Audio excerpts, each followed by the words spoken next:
When do Yeah. you decide to run for the legislature?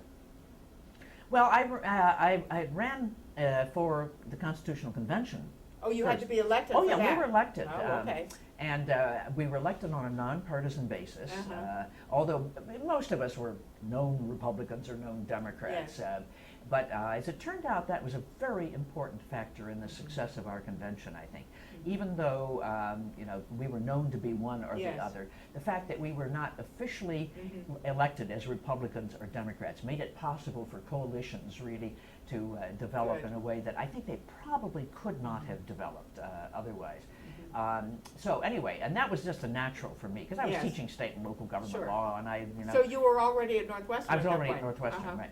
And it was just too good to pass up, and so I ran and was elected a delegate, and it was still one of the best experiences in public office I've ever had. Good. It was really very interesting, and A very important convention. yeah, yeah. And ours was successful, and most of them were not Yeah. during that period of time. Both, New Jersey had a bad experience, I Well, think. New Jersey, is it the 1948 one, which redoes the court system, I think? Yeah. Yeah. And then I think you had another one a little 64? bit later. Yeah, right about that Yeah. time. I know It the was, 48 one is Justice Weintraub, and that's considered successful. Yeah. That's the one where they revamped the court Yeah. system in New Yeah. Jersey.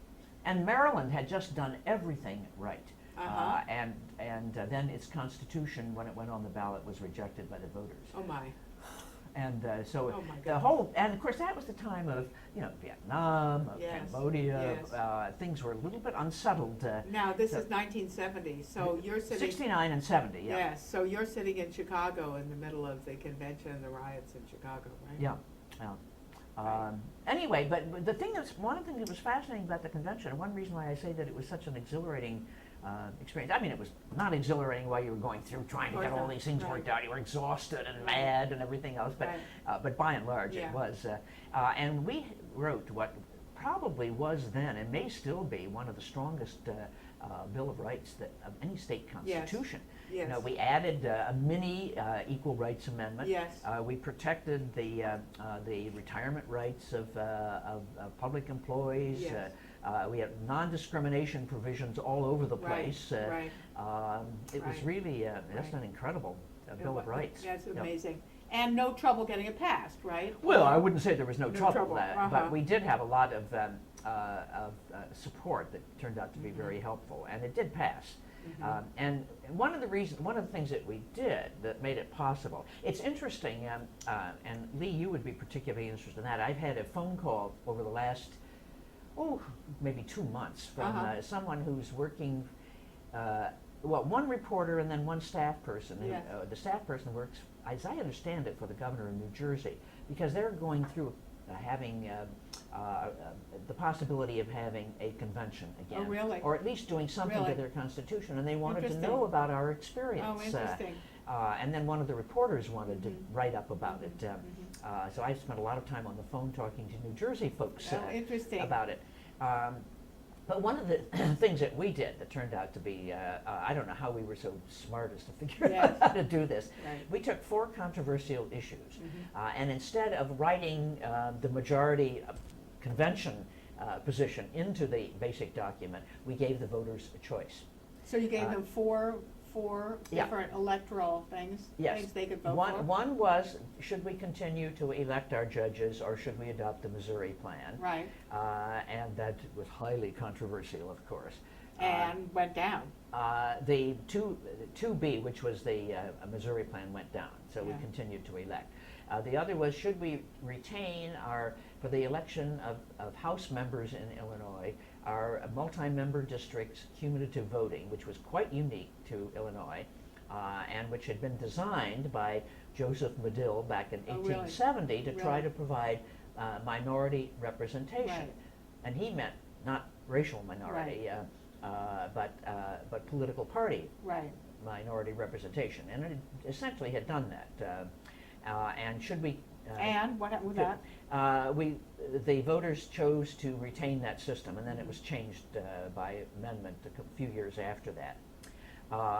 And then the last two were, should we have the death penalty or not. Needless to say, they rejected abolishing the death penalty. Right. But the fact that it even got on the ballot Exactly. is, I mean, today, forget Exactly. it.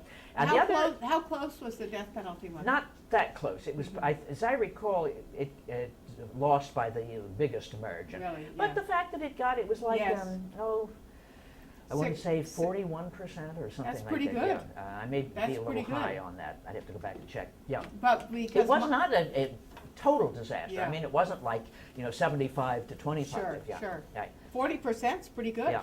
to vote for abolishing it. Oh, that would be very good. That would yeah, be very especially at that time. But anyway, it did lose though. And then the Yeah. other was the 18-year-old vote, interestingly Oh, enough. really?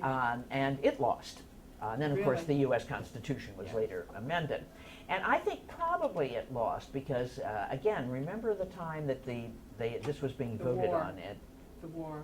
Vietnam Yeah. and campus unrest Yes. and campus takeover by students and all that sort of thing. Right. And Right. my guess is that probably was a factor in why we couldn't give 18-year-olds the right to vote. Right, although it should have gone that, there should have been people arguing that, look, we're sending people off to fight in a war, they ought to be able to vote. That argument was certainly made, I'm but sure it was it made. didn't prevail. Yeah. But the fact that we took those 4 issues Yes. out and allowed the Yes. voters to decide which way they were Very going, important. I think was extremely important. And Because- very astute, Yeah, yeah. very Yeah, astute. I don't know, I think probably maybe half of the convention tries to take credit for having been smart enough to figure that out. Whoever did was a But good yeah, idea. yeah. Good But idea. It made a huge difference Huge because then difference. I mean, there were enough controversial things in the basic document, but they didn't get focused on as much, Exactly. and they were not fatal. Right. And so the basic document was adopted, and then the voters could, make their choice among those Excellent. 4 issues. So. Right, good. uh, So when are you in the legislature? When do you go into the legislature? After that. Right after that? Yeah, yeah. Now, it's a part-time position at that time, so you're. Well, it still is. Still is? Yeah. So you're teaching at the law school? Yes. And when did you come to the law school to start teaching? 1966, when I left the governor's office. Okay. So And so then you run for the Constitutional Convention, then you run for the Right, yeah, for the yeah, state senate, Yeah, correct? right. And I continued to teach, although pretty soon after I went into the legislature, because we had some heavy sessions in those days. I was teaching antitrust law, and I couldn't continue with it because it was a 4-hour class. I Yeah. meant 4 days a week, and I Right. usually taught a seminar also. And there was just no way I could Right. do that, so I had to cut back on my teaching load. But I continued to teach all the way up until the time, actually till I was elected controller. Oh, And, I was in When- the legislature for 18 years, yes. and I taught almost all that time. I Yes. think I took maybe a leave when I was also doing the casebook, one or Casebook on. state and local government law. Okay. Yeah, When do you get married? At what point do you get well, married? I got married right before I left the governor's office in Springfield, so I Mhm. continued to work during the week down there and then would The come home on 70s, weekends. That would have been early 70s. 63. So you were still in Springfield part of the time and then coming back Yes. here. And of course, your husband is Walter Netsch, the Right. famous architect, Right, whose building Right. we're sitting in right now. that is correct. Yeah. Right. And And our courtship consisted of his picking me up at the airport and we'd train head- station too, I bet. Well, or sometimes a train station if the planes weren't flying, and we'd go straight to Comiskey for the White Sox, assuming the White Sox were in town. Yes. I was a White Sox fan, thank heavens. Thank Because he was heavens, right. born and raised on the south side of Chicago. So, Where did you meet? I borrowed his apartment for a political meeting. He had the upper floor, well, officially the penthouse at 1360 Lakeshore. And we had our own little Democratic club because we were in Patty Baller's ward, and he couldn't have cared less about what Democrats on the east side of the ward did. And so we formed our own Democratic club to get out Democratic Sure. votes and to have meetings. And we brought in Paul Douglas as a speaker and all kinds of interesting people. I think it might have been the time we had Paul Douglas in that we needed an apartment that was larger than any of us had. Yes. And so one of our members said, "Oh, look, there's a youngish architect who's got the penthouse up on at 1360. I don't know whether he's a Democrat or Republican or whatever, but I'll talk to him and see whether he'd be willing to lend his apartment. Walter was working on, as I recall, still designing the stained glass windows for the Air Force Academy Chapel. Because I think when I first went in to find out whether he'd be willing to do this, all the colored paper things were on the floor there, and he said sure. And then as it turned out, he wasn't even there the day we borrowed his apartment. So we just walked in, and I had a key to it, obviously, by then. And so then everyone wanted to see the apartment anyway, because he had good, great modern art. So it turned out to be a drawing source for our members, and for bringing others in. So we continue to have meetings there from time to time, and eventually we. One thing led to another. One thing led to another, as the saying goes. As the saying goes. Right. So how do you get elected comptroller? That's a pretty powerful position. Well, I'd been in the legislature for, by then, 18 years. And what was your district? What were they? Basically, it ran from the Chicago River on the south to, the river on the on the west, of the lake on the east, the river on the west, and then it sort of jogged around on the north. It took in, since everything is done in terms of wards in Chicago, it took in what was then the 42nd Ward, the 43rd Ward, most of the 44th Ward, and then pieces of the rest of it. So it was the near north side, Cabrini Green, the Gold Coast, Lincoln Park, Lakeview, which was very different then, and then a little, Lathrop House, which was another public, one of the low-rise public housing projects, which in those days was still pretty successful. It has had its tough times since then. It was not high-rise, and that obviously made a lot of difference. I made a lot of friends over there during my campaigns, and then stayed with them. So you had a pretty varied district. You had low-income housing, you had the north side. I had the second largest public housing project. I had the Gold Coast. Lakeview was very much more working class at that time. It had a pretty large Hispanic area, and they got all gentrified out. In fact, one of the battles, I fought as a legislator was some of the projects that were clearly going to drive the Latino population out, and it did largely at that time. So you had Streeterville too?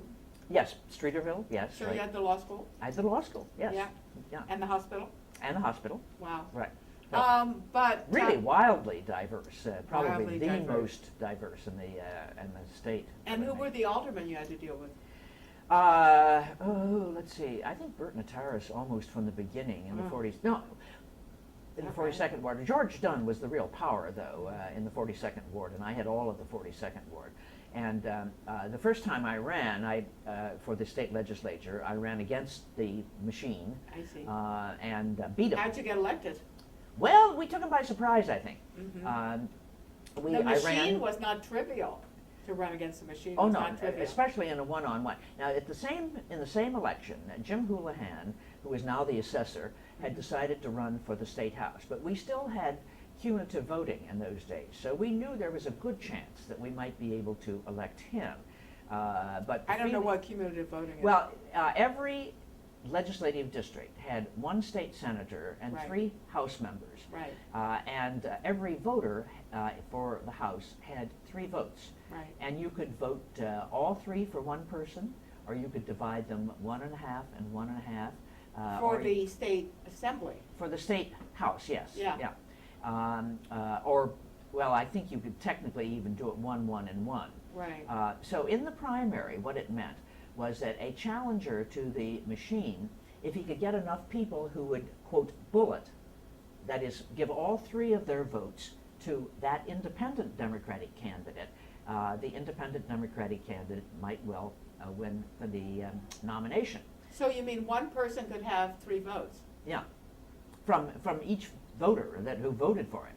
And see, with Jim Houlihan was, like me, an independent Democrat. And so what we needed to do was to get people to say, we're not going to split our vote in the Democratic primary. We'll give all 3 of our votes to Jim. Or you. Well, I was running for the Senate, though. I wasn't involved. Right. And okay. And that's how people like Abner Mikva on the south side of Chicago Okay. had first won a state legislative seat in the state house. Same way. Yeah, and this was the only way independent Democrats really had a Right. chance to make it with because the machine was still very potent Very powerful. at that time. But how'd that help you in the Senate? Well, the feeling was that I was better known. Nobody knew Jim at the time, and I'd already run for the Constitutional Convention, so there were a lot of people who knew me and knew my name, and that simply by running, I might be able to help, the whole process. We assumed I would lose. And so did they, the machine, and they didn't pay enough attention, I think. Oh, and, good. So you snuck in there. So it took everybody by surprise, and I won the primary. And the district was sufficiently Democratic that there was no way a Republican was going to be elected at that stage. Right. You could elect one Republican under the three-member House arrangement, but not in a one-on-one. So and the primary was the election. The primary was the election, right? And they didn't, one side won the primary. They didn't try very hard to dump me. Anyway, they did in years later, but not then. And Georgetown and I had known one another, and we had a reasonably decent relationship because we used to try to get him to come over to our Democratic club to talk to people about local issues, and he would do it. Patty Balder would never have done it, but Georgetown did. So, Okay, so anyway, there you are in the state Senate. So there I am in the state With Senate. this astonishing district with a huge variety of people and problems. Right. And it is 1970? That was 72. 72. Right. Okay. And The year that Dan Walker was elected governor. And you have to be reelected every 2 years, right? No, well, that's a little harder to explain. Yes. The state Senate terms are 4 years with this qualification. We knew we had to redistrict every 10 years, and 4 doesn't go into 10 evenly. So when we rewrote the Constitution in 1970, we said, okay, every state Senate district will have 2 4-year terms and 1 2-year term in every 10-year period. And the 2-year term will come either beginning, middle, or end, and that will be determined by lot. So unfortunately, I had drawn, or my district had drawn a 2-year term, so I had to turn right around and run again. And of course, they thought they were ready for me the second time. And? They ran someone that they thought would pull away some of my east side vote. And they're right, he did pull away some of my east side vote. But what they didn't know was I'd spent a lot of time in the less fancy part of my district, and had made a lot of friends over there, and they decided, even though I was a lakefront liberal, I didn't have horns, and so I won over there, so I won again. Good. No. Okay, then you're anyway. then you don't run It's again. the story of my for life against the machine. Yes, then, exactly. More about that. So then you're in for another 4 years, and then you're in for a total of 18 years, right? All together, right. Well, talk about your relations with the machine. It wasn't easy. I'd gotten there by beating them, and young Richard Daley and I, that is the current mayor and I, were elected to the Senate at the same time. And needless to say, they weren't all terribly enthused about my being there. And I had some real problems. They usually made sure, and I don't know the extent to which Rich himself was involved in the strategy. I think there may have been other strategists, but he was sort of the thing that helped to bring it together. And they would kill almost any bill that I had. And some of them, if they were a little of my more advanced bills, I might understand it. But I had a bunch of very good, very fundamental consumer bills. Yes. Now that's the sort of thing that Democrats normally would be very much for. Like open dating and things of that sort. Right. And they would even kill those bills.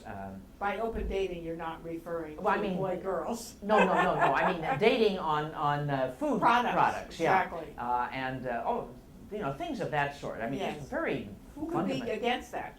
Well, that's what I always said. And I don't think they were against it. They killed it because it was my bill. Right. And that led, by the way, to a quote that actually I never really delivered exactly in the words that have been attributed to me. And that was, I was supposedly described Richard Daley as Dirty Little Richie. Oh. And what I had said was that there are all these, I really was mad after they killed one of my bills. And you know, they were the ones who had done it, I knew that. And I talked about dirty tricks, and then I talked about, you know, Richie being part of it. And they, somehow it got together and it came, and that's been quoted a zillion times. I tease him about it sometimes now, you know, Dirty Little Richie. Anyway, so it was a very tense relationship. Yes. And although not always on a personal basis, I mean, on a personal basis, some of them like Cecil Partee, I've known from previous times, and we had a perfectly decent relationship, but it was all part of the, you know, them and us kind of thing. Yeah. And I became part of a group that was known as the Crazy Eight, which was 7 downstate Democratic senators and myself. And we were basically the, I guess, the loyal opposition to the establishment leadership in our own party. Right. And we worked together over a long period of time and have remained very close friends. And had we did things the way they ought to be done. I mean, we'd meet together and go over issues and sort of share things with one another. It was really quite marvelous. But we also were all punished for not being part of the establishment, and we would get very angry because the leadership would frequently just go over to the other side, the Republican side, and cut a deal on some issue without even asking us or trying to work it out. Right. So it was pretty tense relationship. Pretty bad. And so they wanted to freeze you out.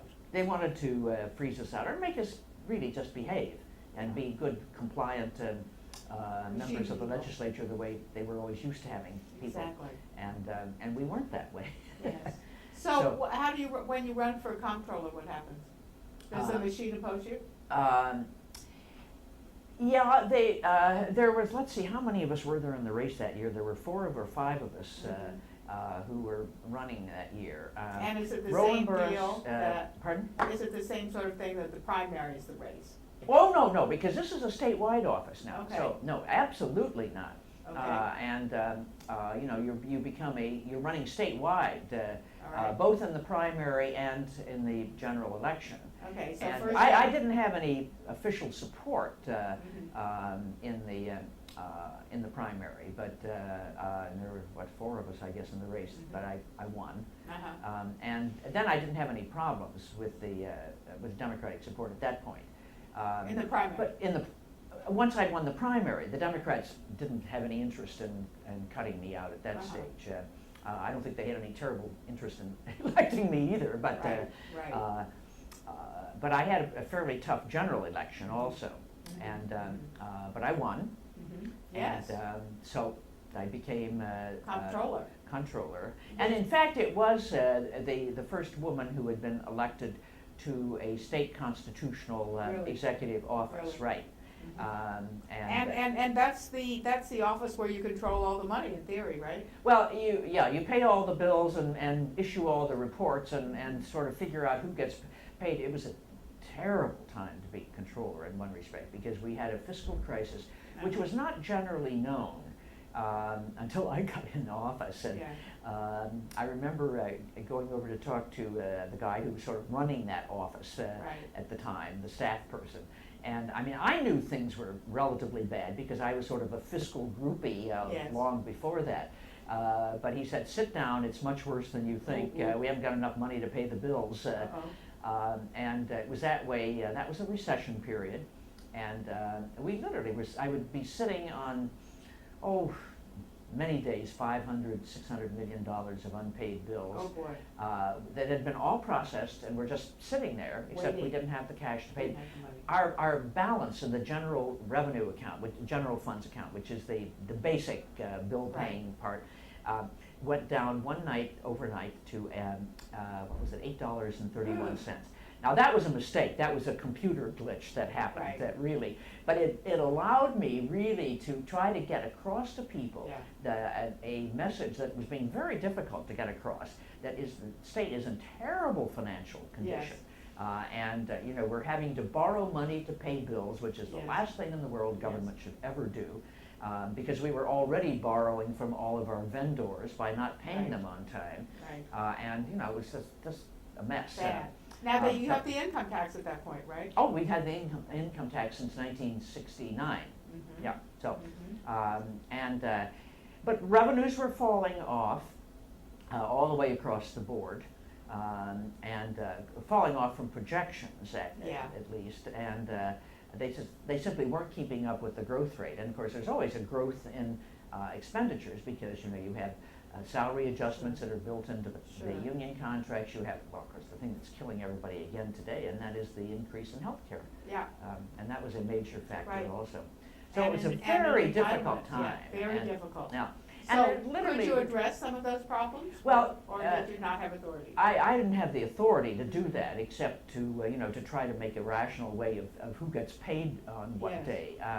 But I made a lot of suggestions about fiscal management issues, about, you know, the way in which we budget, having a budget based more on generally accepted accounting principles, modified because you can't Right. have a pure GAAP budget, to cut down on the lapse period. Nobody understands all this stuff, but in Illinois, we were allowed, the fiscal year ends on June 30th. Right. We were allowed to continue paying bills for the following 3 months if they'd been obligated before that. Mhm. And what people didn't know was how much of the state expenditure happened after that. And of course, that was never formally factored into Yes. that. And often it was running 700 million a year in some And so it cases. wasn't being budgeted into the new budget, it Yeah, was because part that of was the that old was cash obligations. that we were going Yeah. to be using to pay Sure. off the prior year. Sure. But you know, Was really coming out it of was this needed year's to come budget. out of Yeah. so Yeah. I was trying to reduce the lapse period to have something closer to GAAP spending, and there were several other fiscal management tools. And one of the interesting things, by the way, is, and I suppose this is the way things ought to work. While I was controller, there were 5 suburban, very conservative Republican senators who were elected, one of whom was Peter Fitzgerald, who is just retiring as Right. U.S. Senator Right. now, and one of whom was Steve Rauschenberger, who is still in the legislature, is being talked about. And where they came to be known as the Fabulous Five, or something like that. And I suppose on most issues, we were like, you know, many, many miles, Yes. if not planets apart. But in terms of fiscal management, Mhm. we were very much on the same Mhm. wavelength. And so they had come to me and said, we want to sponsor some of your Good. fiscal management legislation. Good. And I said, fine, you know, because they Great. were in the majority and Sure. they'd be my guest. Exactly. And they almost passed a couple of them, except Jim Edgar wouldn't let them. He told them, you know, just sit on Yeah. those bills. Right. They were very angry about it at the time. But that's how I got to know Peter Fitzgerald, for Yes. example, and Steve Rauschenberger. Right. And I thought that was great because, you Yeah. know, the fact that I was a Democrat and they were Republicans, it didn't make any difference as long as we agreed and could work out together on Yeah. something that we both all thought was very important. And it was. And it was. And it And still it would have hasn't. helped. And it hasn't yeah. been solved, correct? No. They did finally reduce the lapse period by 1 month. Mhm. We've never done the GAAP budgeting, and some of the other things that needed to be done. You know, when I left the office in the Office of Controller in 1994, we left behind a report that tried to summarize, you know, where we'd been and what we thought we could look Right. forward to. And the title of it was Short-Term Fixes for Long-Term Problems. Right. And what we pointed out was what everybody talks about now, which is that there is a structural deficit, Absolutely. and we haven't even begun to Address solve it. that problem. No. And of course, I was passionately committed to restructuring the way we fund public education. Right. And those things still basically have not been solved.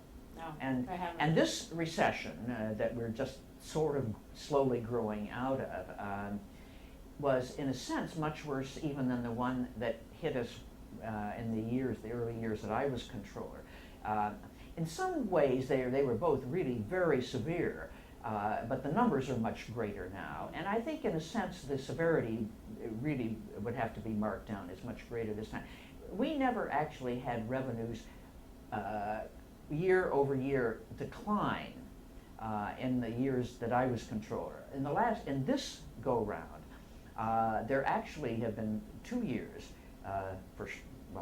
2 years for sure up to this point, when the amount of revenue taken in under, say, the sales tax or the income tax was less than it was the year before. Now that is horrible. Horrible. Because you build in a certain growth rate, and if it isn't there, and if it indeed declines, you're in real big trouble, and that's why we are in real big trouble. Right. And still are in real big trouble. Right. Really big trouble. Fiscally. Yeah. And in other ways. But let's just talk briefly about your run for governor. And also, I'd like to hear you reflect upon why you didn't think of running for the U.S. Senate or Congress or federal office. Well, I can answer that at this time. By this stage, I've made my decision that I was really more interested. If you go back to my high school business, when I was writing columns, radical columns, doing other things, I think I said my ambition was to be in the U.S. Senate and then president. But I really decided, once I got into state government, in the first place, to be honest, you can have a lot more impact. Now, if you're maybe now a Denny Hastert or somebody who finally works their way up into leadership, you can have maybe something of impact, but it's awful hard as one, particularly one of 435 members of the House, and even as one of 100 of the Senate. And I realized that so much of what we need to do to get people to understand government and maybe even be interested in it and work on it happens at the state and or local level. And people have no idea what an impact we have on their lives.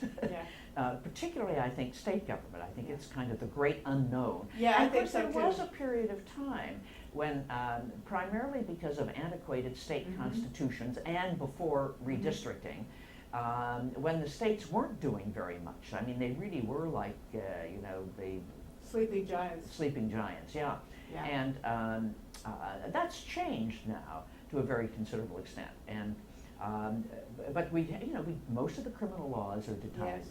A huge part of the whole welfare system.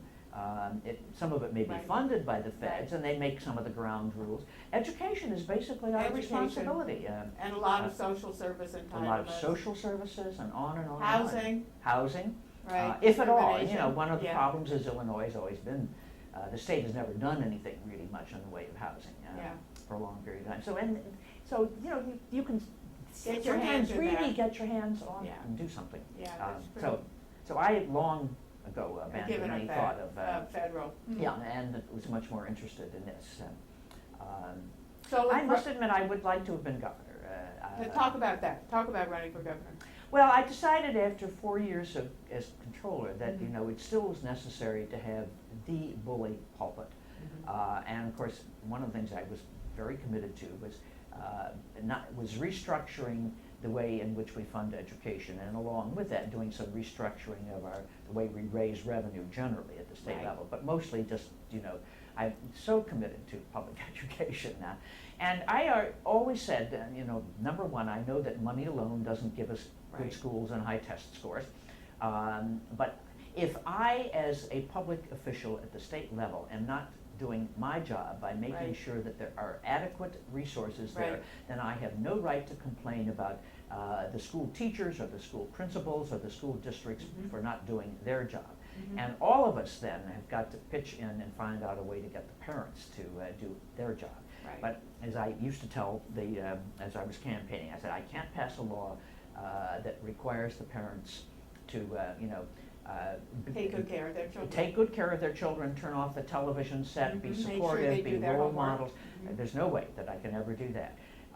So what I can do is what I have a responsibility for, which is to make sure that the resources are there and that there is an accountability built into it. And I have no right to complain about the others if I'm not doing what my part of the job is. And so I was very committed to that. I saw no sense that it was going to happen without the governor really using up all political capital on it, and Jim Edgar was not about to do that. So I decided now was the time to run. Good. And that was what, a 4 or 5 way race. I did not have the support of the quote machine, what was left of it by then. Most of the ward committeemen who still produce were supporting Dick Phelan or Roland Burris if they were part of the African American community.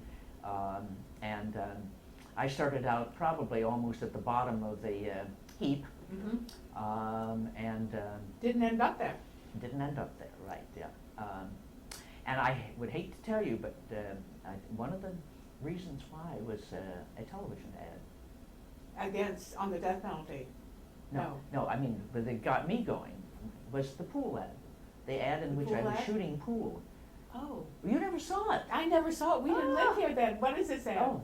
Well, it was a straight shooter. In fact, I still have people around say, "Hey, hi there, straight shooter." That's funny. And I literally was shooting pool, and I did do it. Somehow they had known that I had, at one time, I'd been a pool player. Right. And I hadn't done it for a long time. I had to do a little practicing. But I would not let them use any scene in which I had not actually made the shot. Right. And, was I nervous the day I was up there shooting the pool. And they had me making the shots, and then after I sunk one, looking up, and this literally happened with, this glorious smile on my face, so pleased with myself. Right. But then, and there was nothing negative in it at all. It was all about being a straight shooter and willing to talk about the issues that needed to be talked about. And people were so unstunned by that, who knew anything about me, because it seemed so uncharacteristic. Right. And I remember one of the, in fact, it might have been George Ryan, it was some prominent Republican office holder, was at a big Republican rally the first time they saw this, and they looked up and they said, "That does it." I mean, they couldn't believe it. They thought it was the greatest thing, and it was, because it got attention in a way that I probably never would have. I'm not sure about that. But it's so embarrassing that it was a television ad that probably was the thing that started turning it around, and then it continued. But of course, straight shooter usually refers to guns, to somebody being a straight shooter with a gun.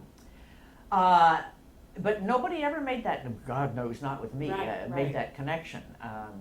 So, and I didn't have to be negative. Excellent. So don't talk. But you're right. Nobody ever. Talk a little bit though about the role of the death penalty. The death penalty wasn't a factor in the Democratic primary. It was a major factor in the general election. Basically, there were only 2 issues that Jim Edgar used against me. One was by calling my school funding property tax thing a 42% tax increase, and knowing full well that it was not, but that message carried pretty well. And the other was the death penalty. And this was not too long after the Gacy business, for example. Yes. And I was opposed to the death penalty as a matter of principle. I was then. I never hid the fact that I was. And they really, really dug in and used that, and against me and against several of the legislative candidates as well. And I remember one of the ads, I didn't see most of the ads, but one of them showed a chair and sort of nobody sitting there. It was intended to be the governor's chair. And the implication was that if I'd been sitting there, John Wayne Gacy would have been free. Now that was utter nonsense. But that was the message that was intended to go out. It was nasty. There was one ad that was used against me. It was used against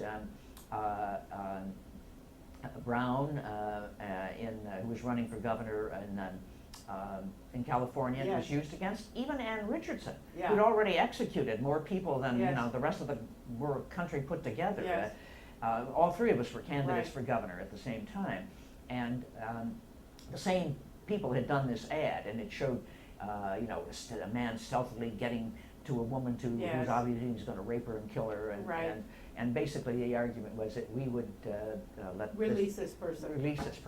I mean, that was the idea. And it was nasty.